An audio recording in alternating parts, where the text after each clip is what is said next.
जय हिंद दोस्तों। अशोक ज्ञान में आप सभी का स्वागत है। हिंदी व्याकरण का आज का हमारा टॉपिक है अलंकार। क्या है?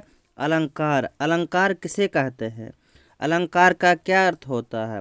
अलंकार के कितने भेद होते हैं? अलंकार के वो भेद में कौन कौन से होते हैं? इन सभी के बारे में हम सभी लोग इस वीडियो में जानेंगे। दिया हमारा अलंकार। अलंकार का अर्थ क्या होता है? आभूषण या गहना। क्या? अलंकार का अर्थ होता है आभूषण या गहना। परिभाषा देख लीजिए।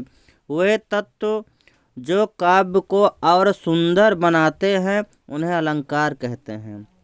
वे तत्व जो काव्य को और सुंदर बनाते हैं उसे अलंकार कहते हैं।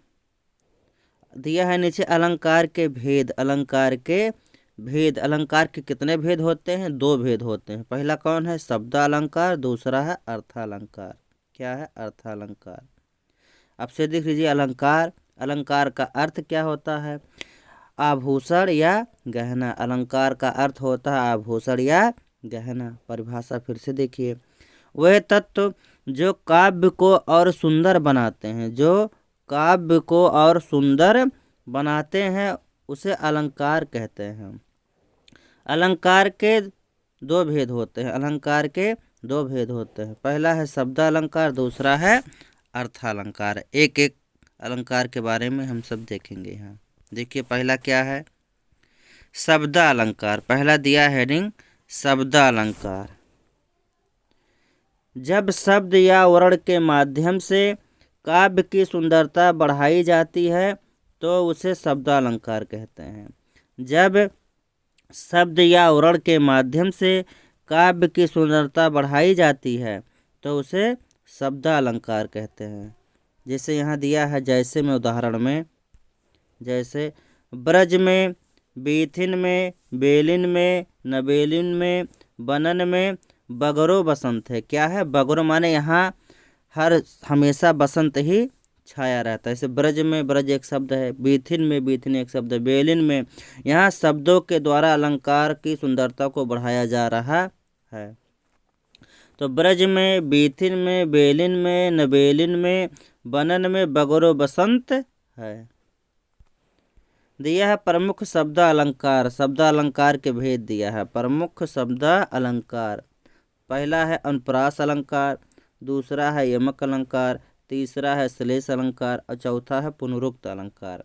शब्द अलंकार के कितने भेद हैं? चार। कौन कौन से? अनुप्रास अलंकार, यमक अलंकार, श्लेष अलंकार और पुनरुक्त अलंकार।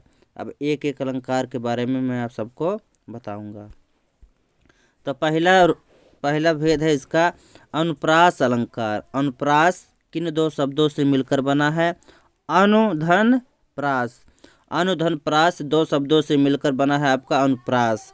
अनु माने होता है पीछे या बाद, और प्रास माने वर्णों का बार बार आना। वर्णों का बार बार आना, तो पीछे या वर्णों को बार बार आना ही अनुप्रास कहलाता है। परिभाषा देख लीजिए। जहाँ एक या अधिक वर्णों की बार बार आवृत्ति होती है उसे अनुप्रास अलंकार कहते हैं। जहाँ एक या एक से अधिक वर्णों की बार बार आवृत्ति होती है उसे अनुप्रास अलंकार कहते हैं। जैसे देख लीजिए ये उदाहरण दिया है। चारु चंद की चंचल किरणें, चारु चंद की चंचल किरणें खेल रही थी जल थल में।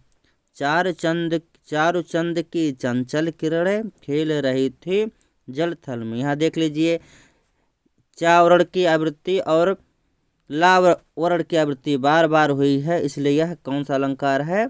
अनुप्रास अलंकार। देख लीजिए यहाँ चा शुरू में है, यहाँ चा शुरू में है, यहाँ चा शुरू है, चार तीन बार आया। यहाँ देखिए ला अंत में है, एक ला, यहाँ एक ला, यहाँ एक ला। तो जहाँ एक ही वर्ण की आवृत्ति बार बार हो वहाँ पर अनुप्रास अलंकार होता है।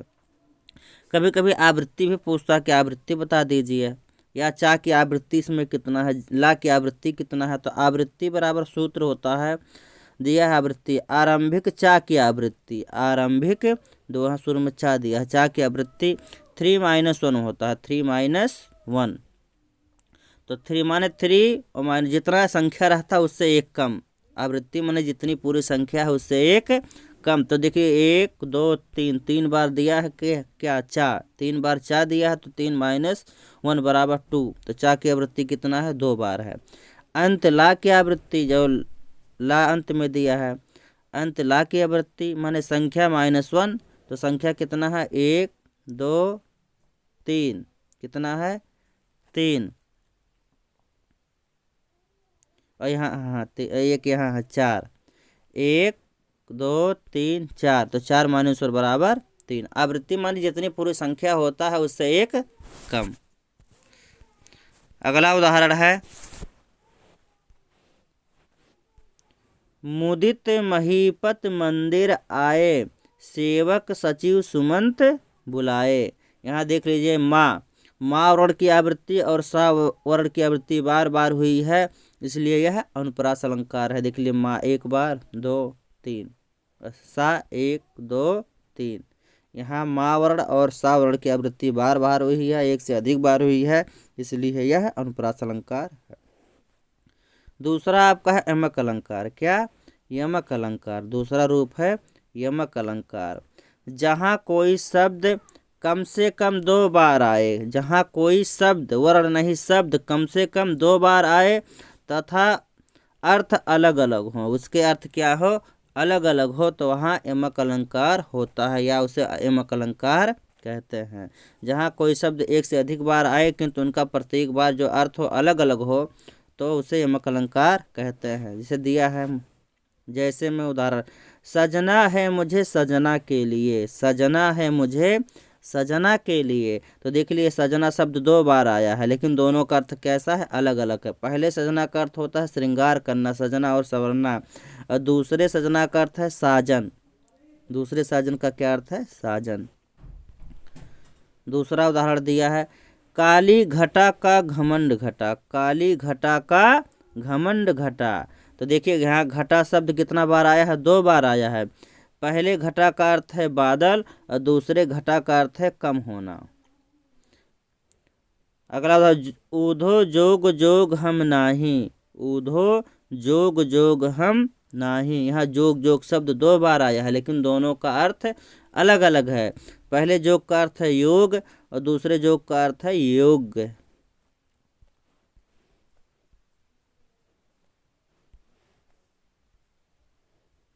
यहाँ दिया है, नोट में कुछ देख लीजिए। नोट में दिया है, नोट में, जहाँ वाक्य में एक ही संज्ञा पद एक बार से अधिक बार आए हों, जहाँ वाक्य में एक ही संज्ञा पद एक बार से अधिक बार आए हों तथा विकल्प में पुनरुक्त अलंकार ना दिया हो तो वहाँ यमक अलंकार होगा। जैसे कनक कनक, जोग जोग।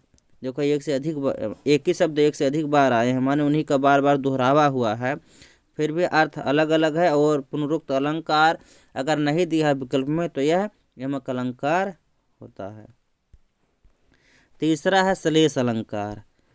क्या, श्लेष अलंकार। श्लेष का अर्थ होता है चिपका हुआ। श्लेष का क्या अर्थ होता है, चिपका हुआ।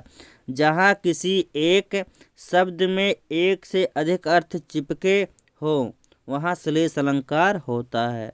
जहाँ किसी एक शब्द में एक से अधिक अर्थ चिपके हो वहाँ श्लेष अलंकार होता है। जैसे रहीमन पानी राखिए, बिन पानी सब सून, पानी गए न उबरे, मोती मानुष चून। यहाँ देखिए पानी शब्द एक से अधिक बार आया है, 1 2 3, एक से अधिक बार आया है, लेकिन इसके अर्थ क्या है, अलग अलग है। इसका अर्थ क्या है, अलग अलग। पहले एक पानी का अर्थ होता है पानी, एक पानी का अर्थ होता है इज्जत, एक पानी का अर्थ होता है चूने में डाला हुआ पानी। अगला उदाहरण दिया है, चरण धरत चिंता करत, चितवत चाहरी ओर, सुबरन को खोजत फिरत, कब व्यभिचारी चोर। यहाँ सुबरन शब्द में एक से अधिक अर्थ छिपे हैं, एक से अधिक। कब के लिए सुबरन माने सुंदर वर्ण, व्यभिचारी के लिए सुंदर स्त्री, और चोर के लिए सुंदर सोना। सुबरन माने सोना, चोर के लिए सोना। तो यहाँ सुबरन के एक से अधिक अर्थ हैं। लास्ट है आपका पुनरुक्त अलंकार। क्या है, पुनरुक्त अलंकार, जहाँ एक ही अर्थ में किसी शब्द या वाक्यांश की आवृत्ति होती है वहाँ पुनरुक्त अलंकार होता है। जहाँ एक ही अर्थ में किसी शब्द या वाक्यांश की आवृत्ति होती है वहाँ पुनरुक्त अलंकार होता है। जैसे राम कहत चल, राम कहत चल, राम कहत चल भाई रे। यहाँ राम कहत चल, राम कहत चल जो वाक्यांश से एक से अधिक बार आया है उनका अर्थ भी यही है, उनका अर्थ भी एक ही है, इसलिए यह पुनरुक्त अलंकार है। अगला उदाहरण है धीरे धीरे रे मना धीरे सब कुछ हो। यहाँ धीरे धीरे शब्द एक से अधिक बार आया है लेकिन उसका अर्थ एक ही है, इसलिए यह कौन सा अलंकार है? पुनरुक्त अलंकार। शब्दालंकार आपका खत्म हुआ। अगला आपका है अर्थालंकार। क्या? अर्थालंकार। इसको हम अगले वीडियो में पढ़ेंगे। अगर यह वीडियो आपको पसंद आया हो तो चैनल को सब्सक्राइब कीजिए, अपने दोस्तों में शेयर कीजिए और घंटी को भी दबा दीजिए। आज के लिए बस इतना ही। धन्यवाद।